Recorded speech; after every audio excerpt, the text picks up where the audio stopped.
recording like I'd like for it to.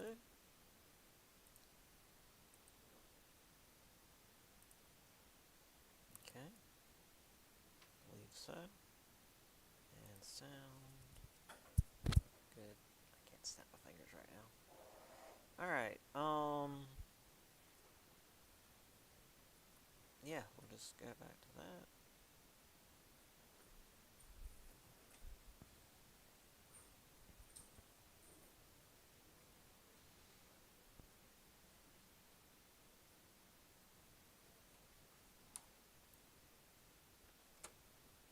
Before we get started, just as a reminder, since this is the start of chapter 3, once we finish this chapter, we'll have our review, and then that'll be the first test. So we're getting there. It'll probably take us, the usual 2 class days to finish this chapter, and then I usually will spend a full class day on the review, so we'll have plenty of time for that, and then we'll do the test. So today, depending on how much we get through, I might just go ahead and put up the rest. Yeah, go ahead and put up this PowerPoint and the study guide just so you guys will can look at it. That doesn't mean that that's what we're going to do next time. And when it's study guide day, it doesn't mean you have to come in and have the study guide completed. It's more of a guide for what you need to be looking at for when we come in and go over it. So just look at it, have an idea of what it's about. If you've got a laptop or you're using electronic stuff, you can just have it on there. If not, it'd be easier to print it out, but that's not required at all. I'm not going to be checking if you printed your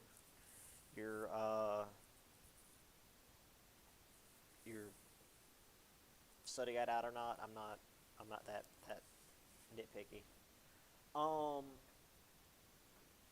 Yeah, and then also the first paper again is due October 1st for us, so that's in a few weeks still. Remember that it is 2 to 3 pages, so not huge. 2 to 3 pages double spaced, so not huge.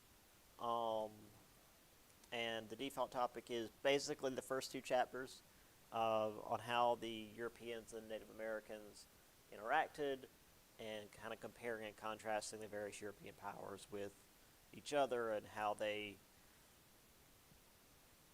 treated the Native Americans. But if you want to do something else, you're more than welcome to, because there's plenty of stuff you can do.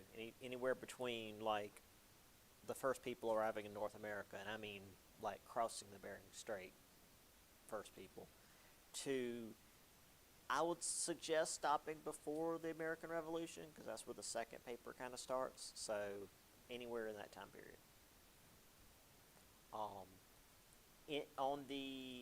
And this is especially for you online folks, on the paper topic thing that I put up on Blackboard, I mentioned that other than the book, you can use other outside sources. You don't have to use the book, because a lot of you aren't going to have access to the book. That, again, I wrote that when everybody was given the book by the school, and I haven't really gone back and reworded it. But it was meant to be easier for everybody, because everybody had access to the book. But I mean, that was also when I was teaching at a college where, a technical college where but not everybody had access to the internet, so it would have just been easier to have access to the book. So I assume most of you would have access to the internet and do a real simple Google search for a history.com article or just something like that, for just a couple of things for this. So yeah, just make sure you give me your works cited page, so I know what you got your info from, and yeah, just make sure it's in your own words. Don't plagiarize. Any questions about anything? Any good? Okay, if you have any questions about Um, or if you want to do a topic besides the default, which again, I kind of encourage, because if it's something that you're interested in even a little, you're going to have more fun writing it, and it's going to be a better paper, and therefore I'm going to have more fun reading it, and you're probably going to get a slightly better grade. Um, so if you have something else besides the default topic you want to talk about, even if it's just like, I'd rather just talk about the Aztecs in general, cool, you can do that. Like, you can be more specific than what I want on the paper. Just expand on it. But let me know so that I can let you know if it's too broad or too specific for what will be a 2 to 3 page paper. Because some people will be like, oh, well, I want to talk about, you know, um, the Spanish Empire. It's like, you can't do that in 2 to 3 pages. That's way too broad. Um, so just my main suggestion probably would be just narrow stuff a little bit. But if you have ideas, by all means, let me know, and I can help you. Most of the time, I'll just be like, yeah, go for it. If you have an idea, cool. So I can let you know if you're going a little too deep, because sometimes students do get in over their heads. Anyway, if there's nothing else, we'll get into chapter 3. Okay? So chapter 3 is Global Changes Reshape Colonial America, 1680 to 1750. 1750 is kind of our cutoff point before we really start getting into what becomes, the lead up to the Revolution. And the Revolution isn't until chapter 6, I think. So we're going to be hitting this time period a few times from different angles. Anyway, obviously we're going to be going back to Europe a lot. So this is, of course, post the Civil War in Europe, in England specifically. He granted his allies land in America. His brother James got the newly named New York because his brother was the Duke of York, because, again, we're real creative. They gave investors land nearby, which created East and West Jersey, which feels weird just to the modern ear. But apparently, like, people who live in New Jersey, there is this idea of East and West Jersey still, this sort of cultural divide between the East and the West, despite how relatively small the state is. But that said, like, South Carolina isn't a big state, relatively speaking, but we've got very distinct regions in South Carolina. You've got the lowlands, you've got the Midlands, you've got, of course, the upstate, and areas in between, if you really want to get specific. So, yeah, it makes sense.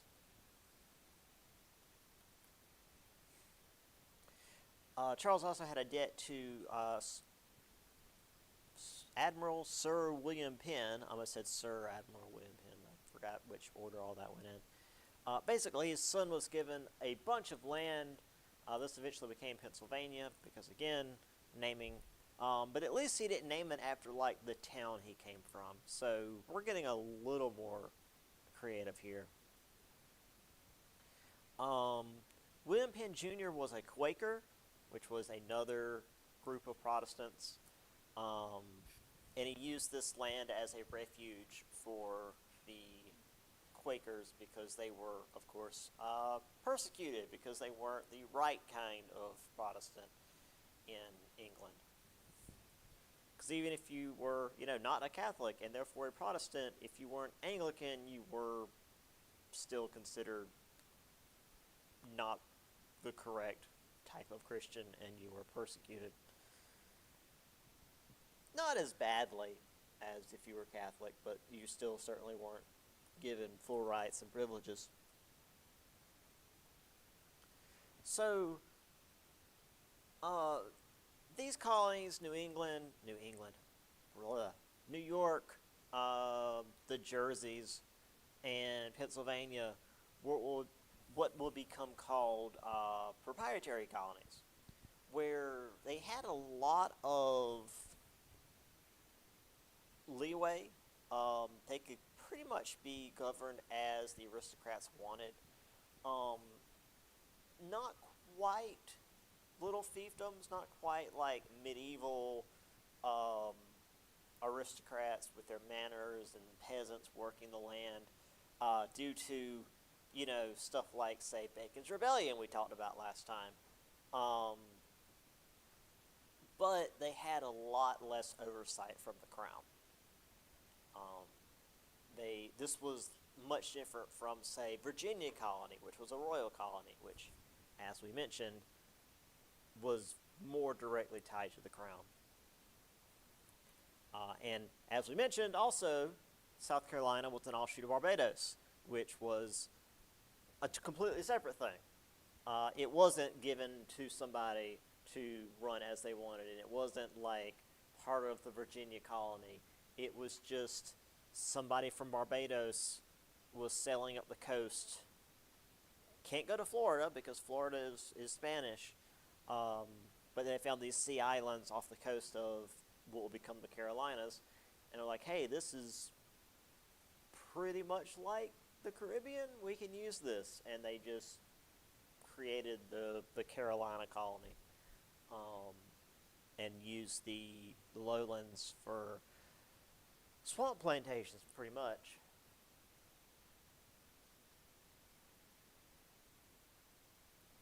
And it was more a part of the Caribbean colonies than it was a part of the North American colonies there for a while.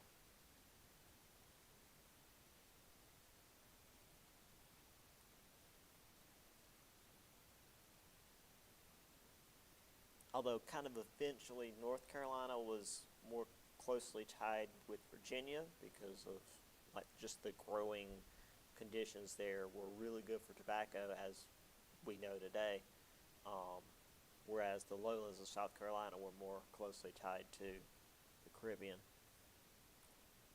So there's East and West Jersey, I guess. I mean, I've been through New Jersey. That's about as much as I can say about New Jersey. Um, Also, just again, real quick, this is like the more modern map, like state lines. Here's what it looked like back then. Like this all was Pennsylvania. New York was this weird, like it looked like a human liver, the way it was like stretched up over here. And then everything over here was New England. It was just called the New England colony. And then over there is Nova Scotia, which is technically part of Scotland. So yeah, it's a whole thing. They'll start moving the lines around a little bit later. But you might notice also that a lot of this is pushing into what would technically be Canada, so there's a lot of back and forth up here between the English and the French over who gets what. Which we will get into. If not today, then definitely next week. Also, if the Quakers... Oh, by the way, I forgot to mention where the term Quakers come from. One of the things about their group is sort of similar to the Calvinists, or at least the Puritans, where like anything that happened, any sort of like storm or event that happened was 100% definitely like God's pissed. And their reaction to that was not that God was showing his wrath and we need to assume that he's showing his wrath to someone else. But the Quakers would literally quake, like they would have almost convulsions, um, out of fear of like the power of God, because in that mindset we are but dots in a snow globe, and God's pissed. uh, so yeah, that was the whole Quaker thing. And if the name Quaker sounds familiar at all, yes, literally the Quaker Oats guy. Like that's William Penn Jr. If you've we've all been to a grocery store. We know what we've seen the Quaker Oats guy.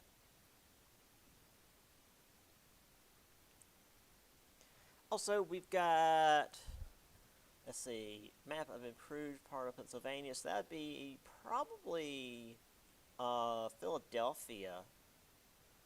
It's along this river here, and then across the river is West New Jersey. And I should point with my mouse since this is online. The interesting part, the reason that I point this out is that you can see how these roads are actually, for the most part, now there's some areas where they're kind of everywhere, but that's because you've got rivers and you can only do so much with a river. But they're pretty well gridded out, like you would expect for a more modern city, which compared to a place like, say, Boston, which, if you ever get the chance to go to Boston, don't drive.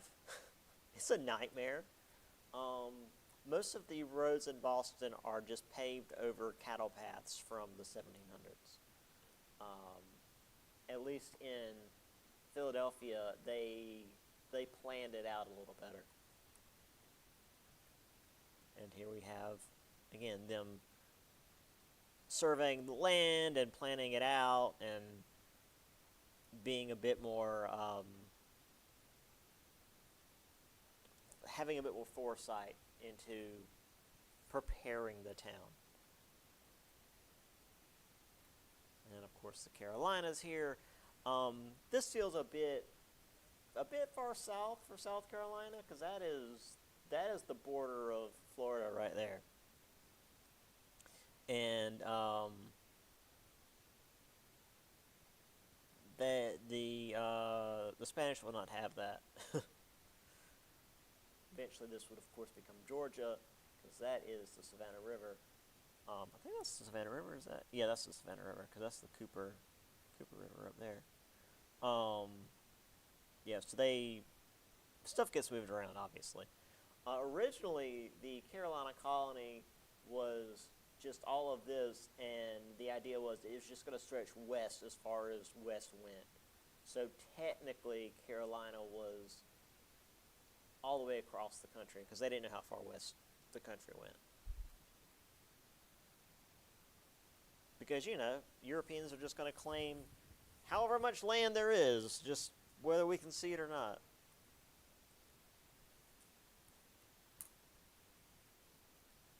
Meanwhile,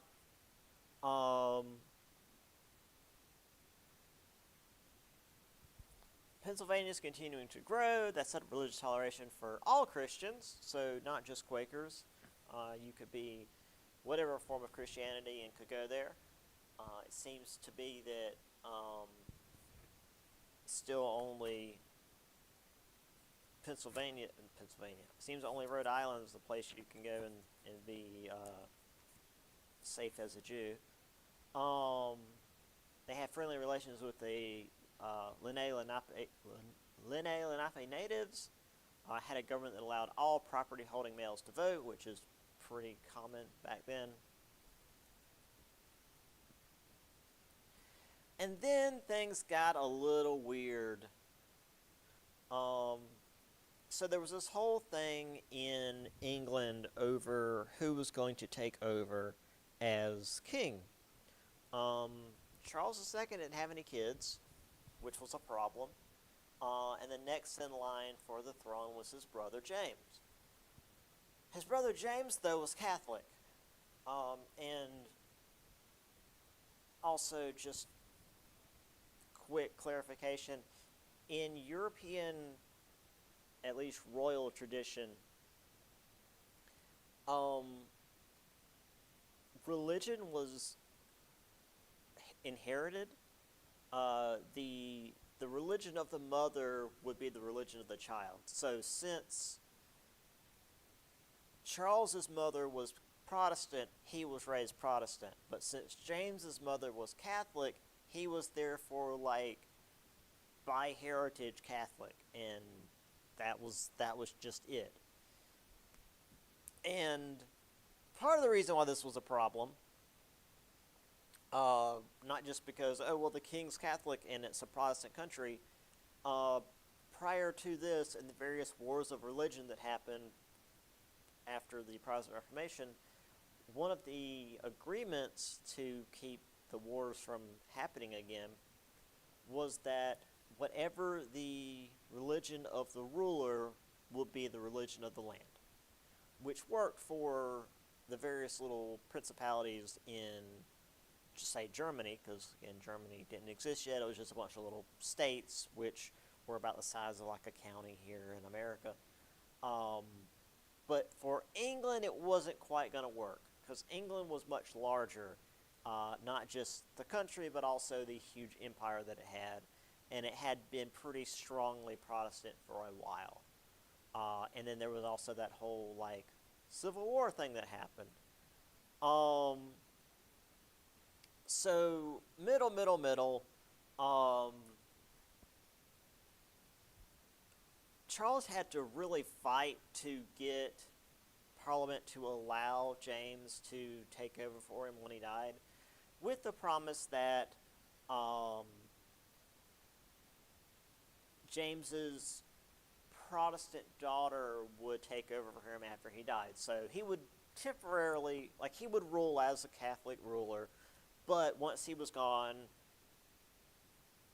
his Protestant daughter would take over. Cool. Well, while he was in power, his Catholic wife had a son. And because English royalty, that son immediately took precedent over the daughter.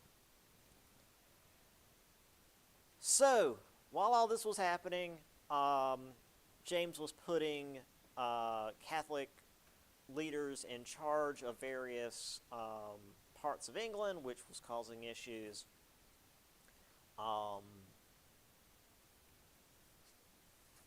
And again, there was almost a war over this, but there was a largely bloodless coup. They chased James out of England, brought in his Protestant daughter Mary, who was married to William of Orange, who we've already talked about, from the Netherlands. And they came to the throne in the so-called Glorious Revolution of 1688. And I say it was a mostly bloodless coup because, of course, the Irish decided to make a fuss of it because for them, a Catholic on the throne would be great. James went to Ireland, tried to raise an army, and William rolled over there and he killed a lot of Irish. But no English were killed, so for the English, it was a bloodless coup. No English died, so who cares? Also, one of the really important, probably the most important part of all of this, because I'm just giving you background because that's like a big part of my European history. But the real big important part of this is that when William and Mary came over to take over for James, they came over as joint monarchs. They were king and queen, which was pretty rare because usually it was like either the king and whoever his wife was, or the queen and whoever her husband was. But also, they were constitutional monarchs, which meant that they were equal in power to Parliament, not ruling over them. So this was a step towards I mean, this not wasn't a set towards. This was the creation of a constitutional monarchy, um, which is closer to, I mean, the modern day Britain, where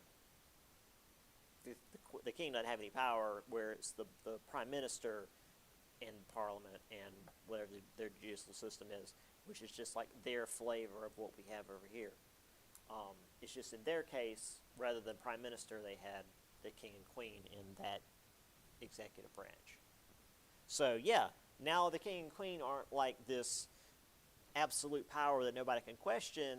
They're equal with parliament, and that's a pretty big deal for like a representative democracy. Which is why later, when we get to the Declaration of Independence, and they're like, "Oh, the king has done all this." Nah, they're just being dramatic and trying to make it seem like it was more of a break with like a tyranny than it was, because it was really Parliament that was passing all these laws. The king wasn't really doing anything. The king couldn't really do anything. But it was more dramatic to say we were breaking with a tyrannical king than it would be we're breaking with a parliament we don't like. They also reestablished some freedoms in the colonies that were hampered by James, reinforced royal charters. They also combined and expanded some of various other colonies. The Jerseys were formed into New Jersey. North and South Carolina were split. Georgia was created. Delaware and Massachusetts were created, and various other existing colonies were broadened. So we got a little closer to what we're used to today in terms of how the states look. I mean, it's still transitioning, but this was a move forward. Also, I should mention that after all of this back and forth over who's going to rule and such and such his child, and then he has a son, and blah blah blah. William and Mary never had a kid, so they had to go way back in the bloodline and find like a third cousin twice removed, or however all that crap works.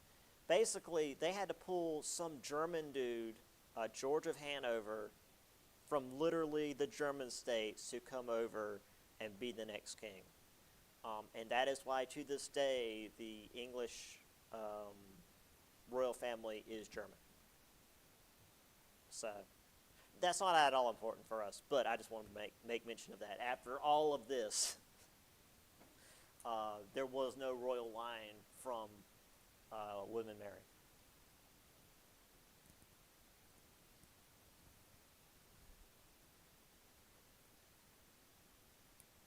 Anywho, here is the folks in Pennsylvania, hanging out with the natives.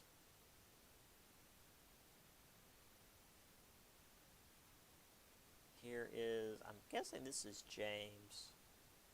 I've already seen Charles.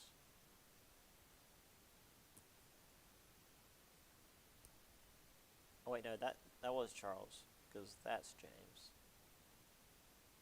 And then you've got William of Orange coming over, and everybody really loved him. So there was not going to be a war over this, because nobody was going to side with James against William of Orange, except the Irish, because the Irish were always ready to fight the English. So there they are as co-monarchs, William and Mary.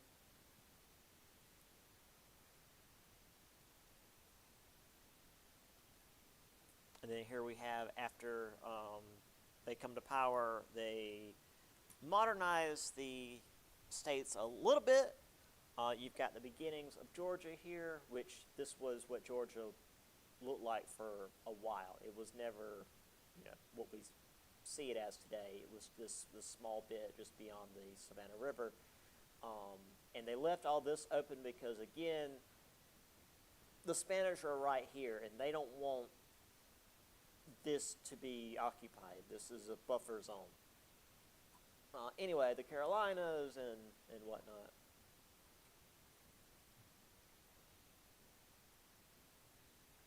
Now, all that said, like you see the maps here of like how far inland all this goes. Um, Most of that wasn't actually settled. Like this is showing how much of the land is actually settled, and the light brown here is not actually settled. This is just claimed. So there's settlements around Charlestown, and then nothing all the way up to Roanoke,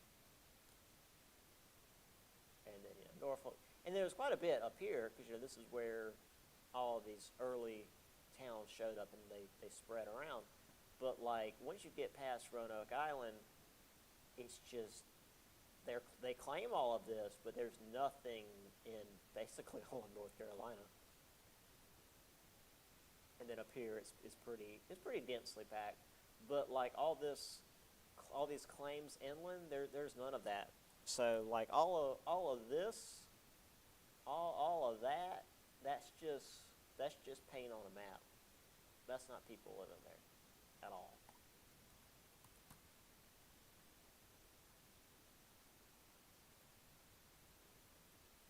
Okay, on to France, because France is still here. Um, so over in Europe, France was pretty much the main power when it came to European dominance. Um, Louis XIV was in charge. He was, I would argue, probably the most powerful French king that, well, France ever had. Obviously Napoleon later, but he wasn't a king. He was well, at first a military ruler and then an emperor. But as far as like the French royal crown, Louis XIV, pretty high up there. Um, Now, as far as expanding into North America, it was pretty much the same, mostly exploration. They weren't doing settlements like the English were. 1682, they did go down the Mississippi, claimed everything drained by these tributaries as Louisiana. Um, but the main guy leading these expeditions, Sieur de Stael, who, again, I'm surprised wasn't mentioned earlier in the book when we talked about the Mississippi, but here he is now. He did not create a permanent settlement because it's hard making permanent settlements.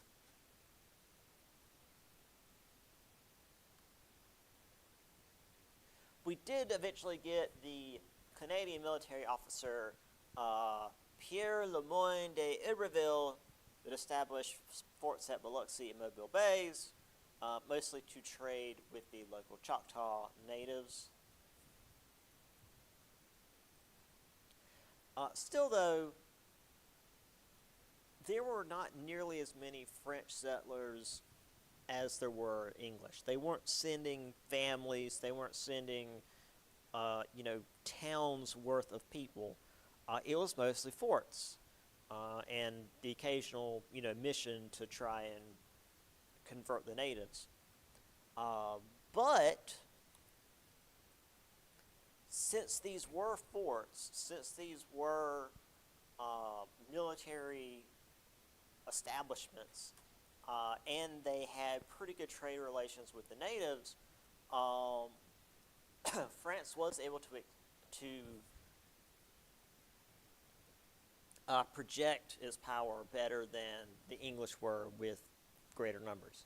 So since the French were, again, using forts, using military power, and also were working with the natives, they had better range, I guess you could say, over the land that was around them.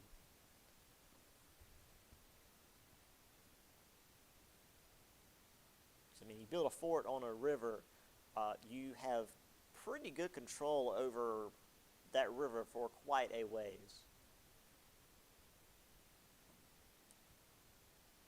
Anyway, there's Louis XIV. Unfortunately, I don't have this image zoomed out, um, because this is the famous image with his red high heels where he's showing off his calves.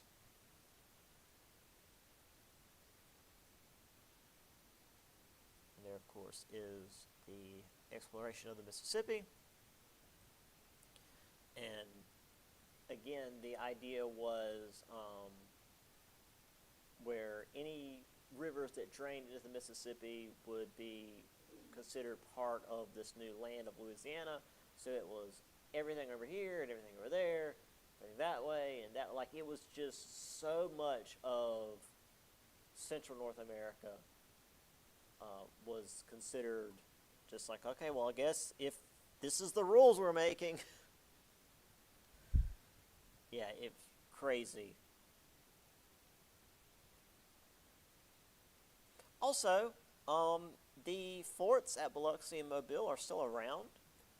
There's Mobile Bay, not great with the water being that close, but what are you gonna do?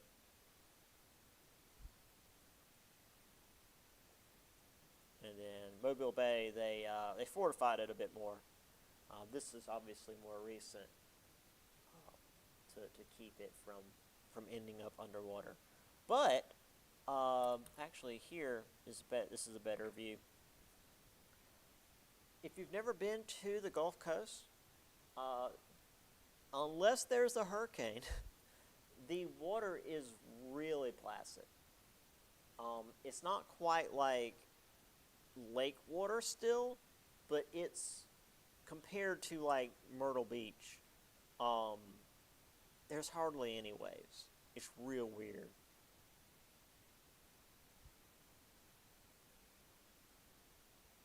And it's very warm. Being again the Gulf of Mexico, there's so much heat in that body of water that it's constantly very pleasantly warm, um, but without the like wave action of a large ocean. It's pretty cool, pretty nice place, minus all the horrific hurricanes.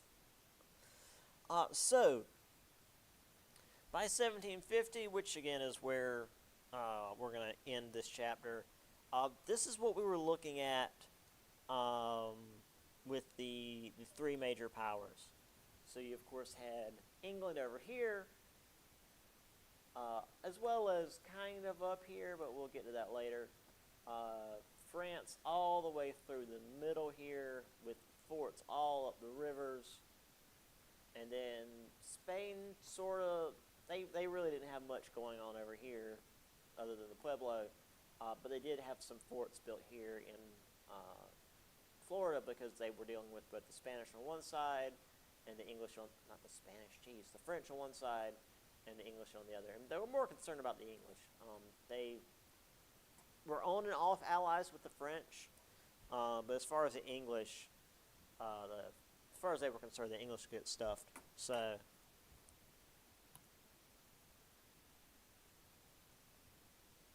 yeah. Anyway, um, let's see. Well, speaking of Spain, Spain not doing so well. So the Spanish were having issues with the Pueblo. Um, they told them that they would be able to protect them from disease and hostile tribes and even famine, and were unable to do any of that.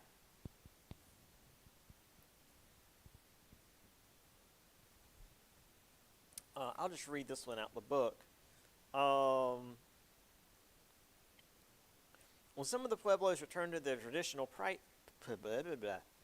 when some of the Pueblos returned to their traditional priests, Spanish officials hanged 3 native leaders for idolatry and whipped and incarcerated 43 others. Which, needless to say, the Pueblo didn't appreciate. On August 10th, 1680, 17,000 Pueblo natives initiated a coordinated assault, destroyed buildings and farms, burned crops and houses, and smeared excrement on Christian altars. The Spanish got the hell out, retreated to Mexico.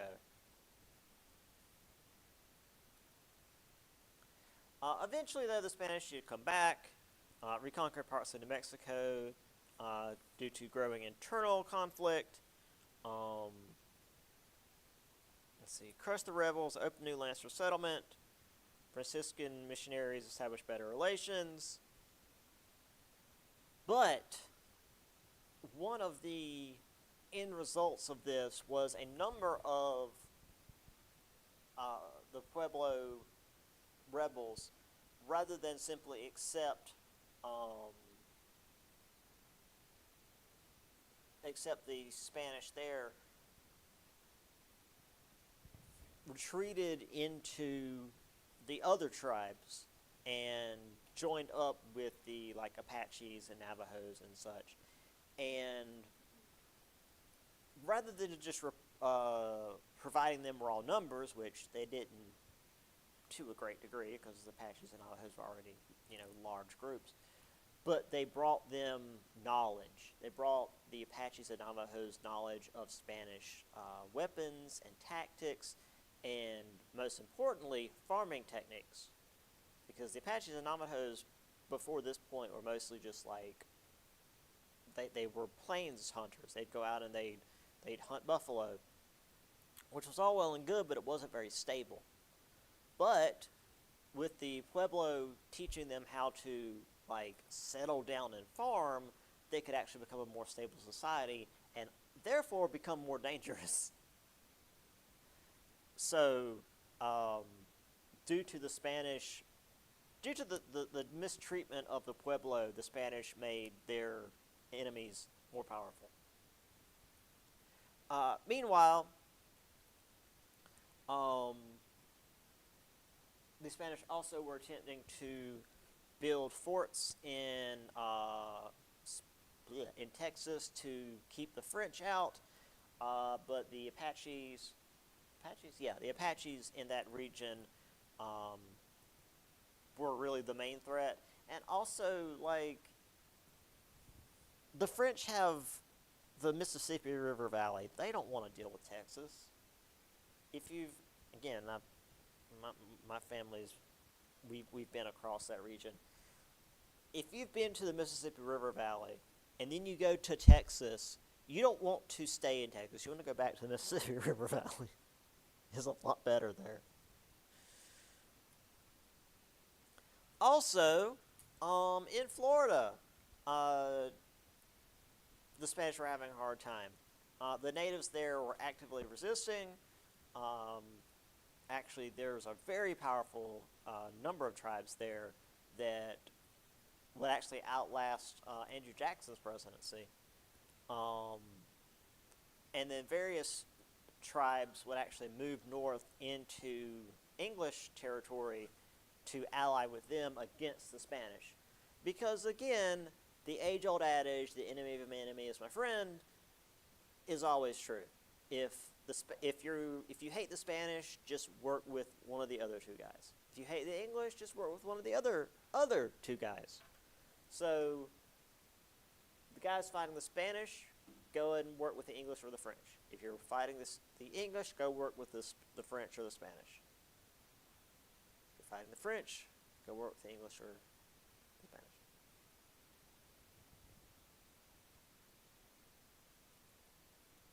So here's the Spanish getting along with the Pueblo.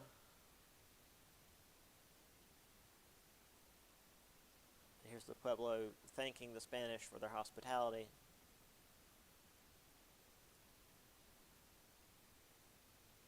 And here's the Spanish coming back.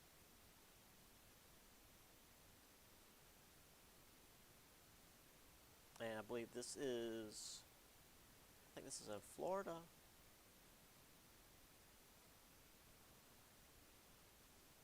All right. Let's get a little further along.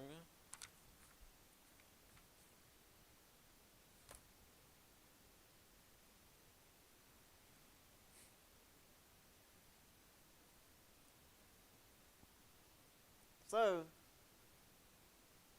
as we said, France was probably the most powerful nation in Europe at the time.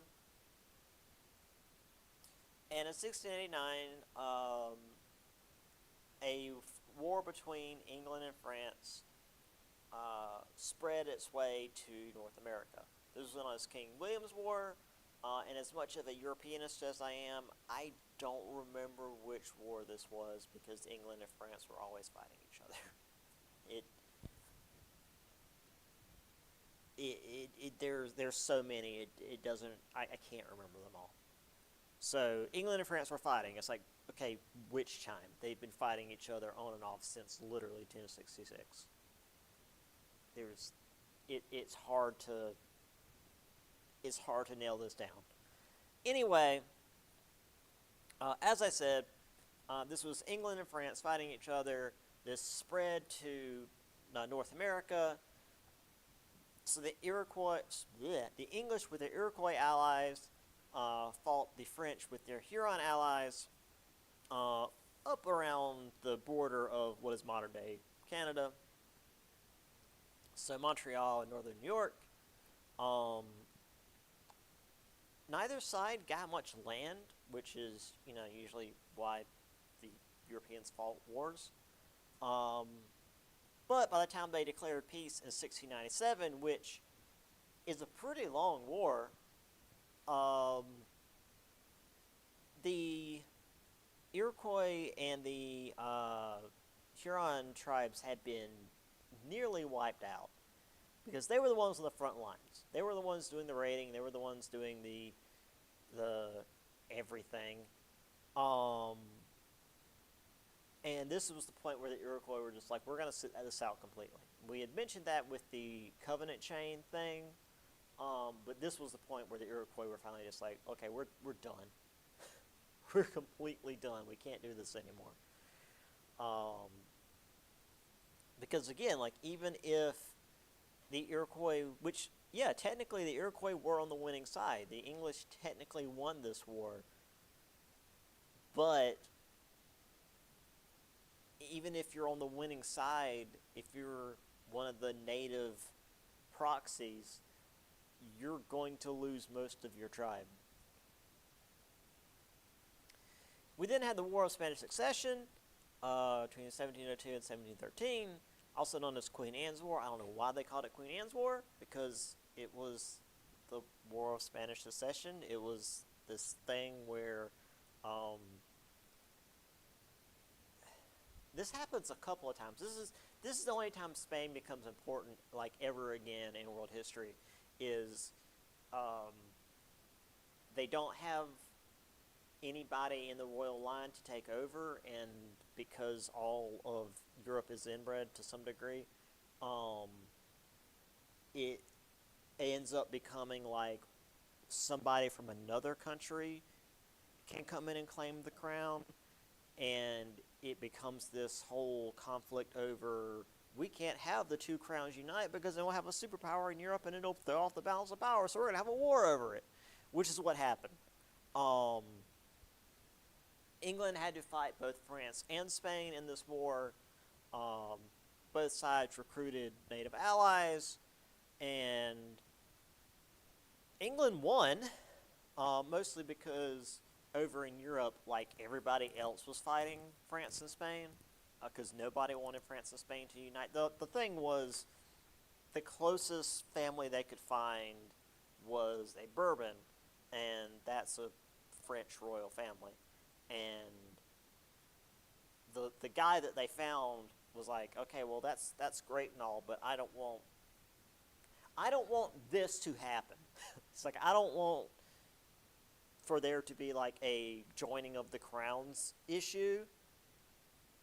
And then immediately the King of France, Louis XIV, is like, we're going to join the crowns. And he's like, no. And so then this happened.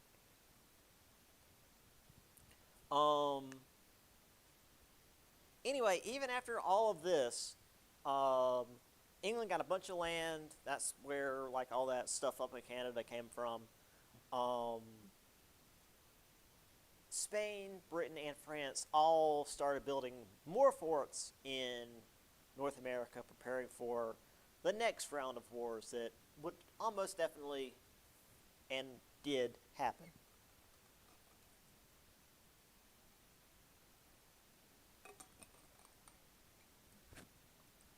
Because again, these are Europeans. They're constantly fighting each other.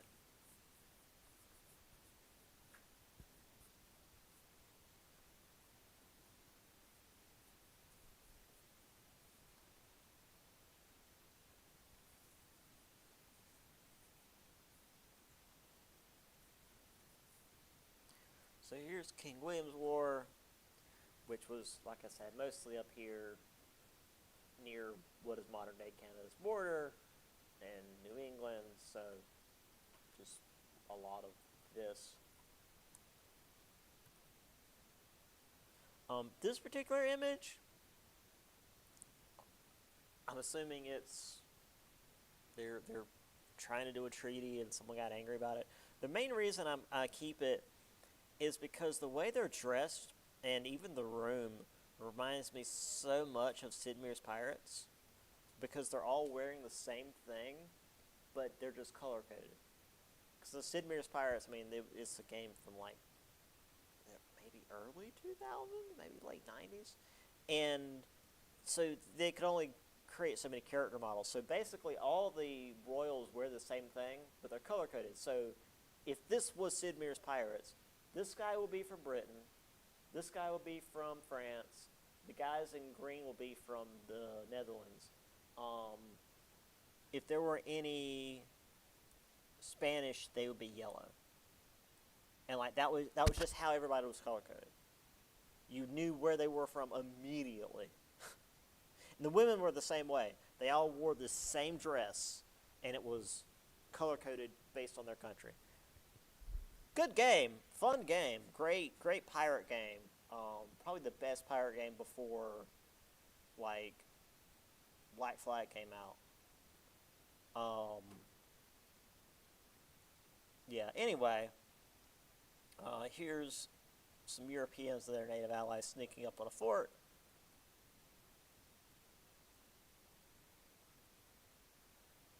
Here is the aftermath of, let's see, that's 1713, so that's the War of Spanish Succession. But you can see immediately the problem. So for one, the English got this land up here around Hudson Bay. So this is why, like today, you might hear about like French Canadians. That's because the English got this, so this is considered like English Canada, and then down here stayed French for longer. But you see that red and white checker there, that's disputed land. That's land that both the English and the French claim is theirs. And that's going to be an issue here really in just a few years.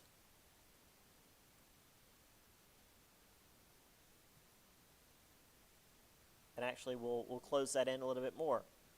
Right there. Right here, the Ohio River Valley becomes a big problem. But we'll get to that a little bit later. Probably not this chapter, but that's like a major issue leading up to eventually the American Revolution. All right, well, the natives, while they certainly were in the middle of all of this, they were not just pawns of European powers. They were using the Europeans as best they could against their traditional allies, because, again, they've been fighting their rival tribes for generations, like hundreds, perhaps thousands of years. The next guy over the hill has been your enemy since your great grandparents. And then these new guys show up, and they've got fancy weapons and whatnot. And then some other guys show up that to you look just like them, but they're allying with your enemies from forever ago. And then the other guys are like, hey, we hate those guys. We'll ally with you and help you fight them. It's like, okay, that seems like a great idea. Also, if you don't, your lifelong enemies are going to kill you because they now have access to all these tools and weapons. Unfortunately, all the tribes now having access to said tools and weapons just made things worse. Especially when it came to the hunting of animals for furs. Because once that all disappeared, the only way that the tribes could trade with the Europeans were slaves taken from other tribes in raids, which meant that the tribes became more aggressive with one another because that was the only thing they could do to trade with the Europeans for more guns and tools.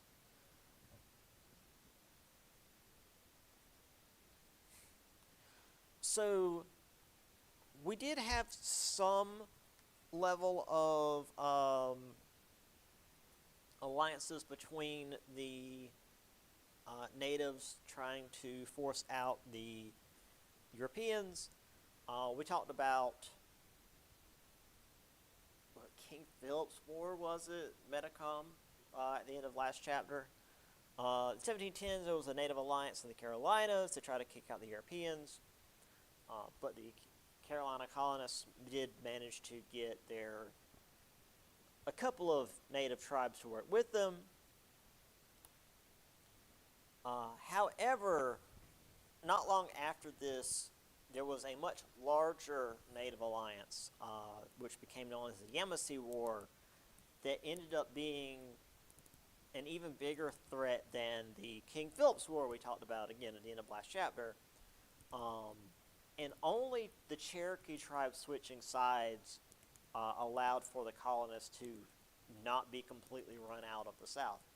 Part of the reason behind that was that there just weren't that many people in the South.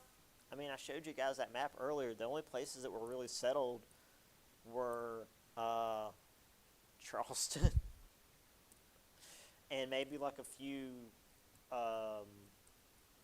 little farmsteads. Like it wasn't like in the north where they had multiple cities. Like it was a settlement. And the reason the Cherokee switched sides is that the Creek and Caddo tribes, I should say, were in this alliance. And once again, the Cherokee had been enemies with the Creek and Caddo tribes for generations. And they figured that they would rather throw in with the English than the people that they had been fighting for longer than their entire lives. Which then resulted in the Creek and Caddo tribes forming stronger alliances with the French, which is further going to be a thing in the later war we're going to get into with the English and French fighting each other and everybody bringing their native alliances in. So we have some lovely propaganda of what appears to be a battlefield, but for some reason there's like a child about to get punted through a field goal and like a woman about to get her skull caved in. This guy doesn't know how to use a sword, so he's about to get his skull caved in. That is a mean-looking weapon. Yeah, this is some lovely propaganda about, oh, look how barbaric these savages are. It's like, yeah, sure. Let's talk about how many we like shoot in their beds. Oop. And I guess this is the Cherokee coming and talking to the settlers and be like, hey, we'll work with you. We hate these guys.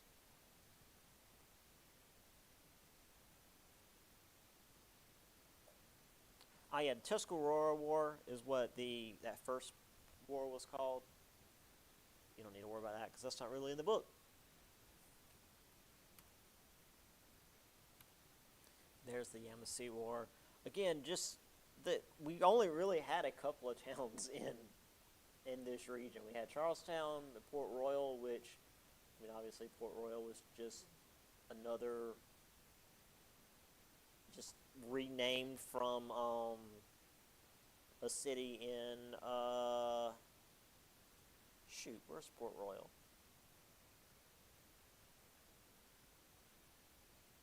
Jamaica, I think.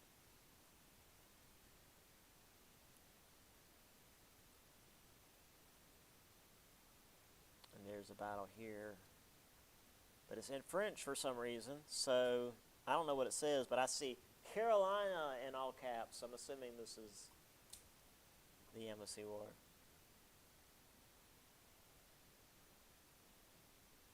All right, let's get a little further, and then we can probably just call it, because that'll be the end of this section.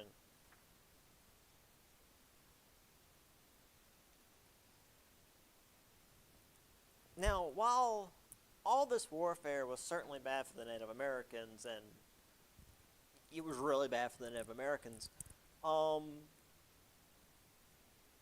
the 1720s, even the English colonists were starting to get real tired of the English causing wars for them all the time, because most of these we've seen, other than those last couple of native uprisings, had been stuff that had been started in Europe and then made its way over here.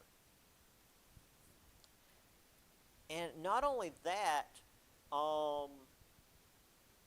England rarely actually sent troops over to the English colonies to help. They just let the English colonists handle themselves. Which, on the one hand, the English colonies did have like militias, but also militias are like volunteer fighting forces. They're not trained soldiers, not really. You might have a few in there that might qualify as trained soldiers, but not the majority. Also, a fair few settlers in the English colonies weren't from England. They were from other parts of Europe, and therefore didn't really care about the various conflicts that England was getting into. They just wanted to do their own thing. I mean, obviously they would be fighting to protect themselves and their land that they were now living on, but they didn't want to be involved in some English and French war when they're over here in, Virginia or something. So, one such example, after James Oglethorpe created Georgia, which was originally meant to be a, after the Embassy War, South Carolina became a royal colony, and, therefore was more closely tied to England. Parliament established Georgia, as a buffer zone. Colony was initiated by social reformers like James Oglethorpe, wanted to provide small farms for Britain's poor, and initially slavery was outlawed. Land grants usually consisted of 50 to 100 acres. So, initially, before it was a prison colony, it was a place for people to go that didn't have anywhere else to go. It was a pretty good place. However, the Spanish were pissed because the English were getting closer to Florida, and the Spanish had enough to deal with. Furthermore, in August of 1739, a Spanish naval ship captured an English ship captain who was trading illegally in the Spanish West Indies and severed his ear, which is pretty normal for, naval discipline. In response, where are we at? Great Britain attacked St. Augustine and Cartagena, which is present-day Colombia, but were defeated and pushed back. However, because the British attacked St. Augustine, which is right there in Florida, the Spanish responded by just heading north and invading Georgia. The Georgia militia did manage to fight them off, but did so without any help from Britain. And I do have some maps that shows some stuff that's not in the book um, that might explain how some of these victories were achieved, but I'll get to that in a minute. Meanwhile, the French and Spanish were more often calling on their native allies in these wars, where the British were dependent on their various European immigrants, in particular the Germans and Irish. Now, this is another point of contention, because the Germans and Irish, while they were allowed to go over and settle, they were not really allowed in the cities. Like, oh yeah, you can go to North America, but you're not allowed to be in the cities, you dirty Irish. So they were largely pushed out into the frontier, which is to say, like, just west of where the cities were, for a couple of reasons. Again, one, they didn't want them in the cities because, again, the English are able to be racist against other white people. But also, because stereotypically, the Germans and Irish were known to be able to fight really well, which isn't entirely untrue, and they figured if they put the Germans and Irish out on the frontier in the west, they would be there when the natives came by, if they were going to attack the cities, and they'd run into the Germans and Irish first, and the Germans and Irish would fight them, which they did. So it wasn't entirely fair, but it worked. So, yeah, that's what this was about. Anyway, there's Oglethorpe. And again, Georgia, for the most part, like I showed you guys that map earlier, was just sort of a strip of land just south of the Savannah River. It was not all the way down to Florida like it is today. But it still irritated the Spanish quite a bit. So here's that map I was telling you guys about.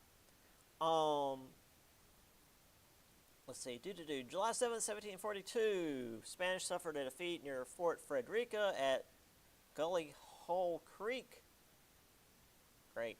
Hours later, the Scottish Highlanders led the ambush here at Bloody Marsh, which is just two names you don't want to say in the same sentence. Routing the Spanish reinforcements sent there to cover the retreat. Dual disasters proved fatal to the Spanish invasion of St. Simon's Island. You do not want Spanish Highlanders ambushing you. If you know anything about Spanish Highlanders, they tend to be well over 6 feet, and their weapon of choice tends to be a claymore, which is a sword of about 6 feet. That or a longbow, which is, when used right, is as good as a gun. Supposedly there was well, I say supposedly, there's records of a guy in World War II that used a claymore and a longbow. He was a Scottish Highlander. And yeah, if they had a regiment or even just like a group of Scottish Highlanders in their militia, it's no wonder the Spanish got the crap kicked out of them, because these guys don't play. And then here's just your basic demographic split. Again, where slavery was big, lots of African population. There's still a lot of Dutch up here. If you've ever read The Legend of Sleepy Hollow, like the original, it feels more European than anything else. And that's because it takes place here. It takes place in this heavily Dutch region of North America. And so much of it is based on like Dutch folklore than it is like American mythology. Also, as you can see here further in, you got Scots-Irish, Germans, which mostly up here in Pennsylvania, which still today, you go through this region and you start hitting people that are still speaking German. It's kind of interesting. Yeah, I think that's it. Yeah, we'll talk about economic stuff next time. So I'll see you guys later.